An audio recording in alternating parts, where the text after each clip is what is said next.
Dit Fleeveld had een rijke historie. Ik ben benijd. Voor Ik Ben Benijd is uw panel alle dagen op zoek naar cultuur in Friesland. Zie je Friese poppenbladen? Het is een echte Friese. Een Friese straaljager. Goedemorgen. Ik ben Gerard. Ja, kijk eens op. Ik ben Hans. Zo. Welkom in het traditiekamer. We zijn hier in het oudste gebouwtje van het vliegveld Leeuwarden.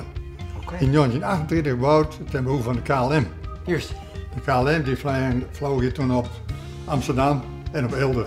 Het had de oorlog overleefd, de bombardementen, toen ze dus de fort wierden. Kwamen de omwonenden met karren en bakfietsen om alles van het brandwol voor de kachel. Ja? Alleen dit gebouwtje had ze snel. Dat is ook belangrijk. En het is nu een beetje een traditiekamer waar wij proberen de geschiedenis van de basis wat te visualiseren.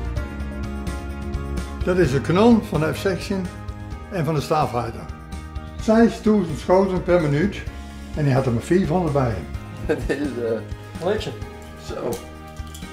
Ik zit nou in een Shitstoel. shitstoel. Als het uit was, dan was het daar gaan lopen. Nou net van, dan was ik eerst op het plafond. Ja, dat gaat me U 50 seconden. En dan hangen ze onder een parachute.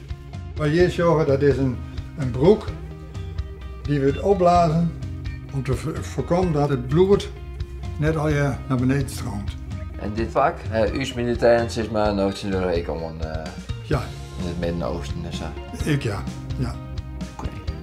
Als er een vliegtuig crasht is, dan zie je ze altijd op de black box. Ja, Maar dit is een black box van een F-16. oké. Dan zeg je me, ja, dan denk je, vinden ze nooit weg natuurlijk. Maar hier zit gemonteerd nog de stoel. Oké. Ah, juist. En die stoel die vind je altijd wel weg. Ik zelfs woer net in change. Ik ben blij dat ik net goed heb. Ja. Ja, ik, Ben nee. ik net zo geschikt denk ik om Nee. wat te verdedigen.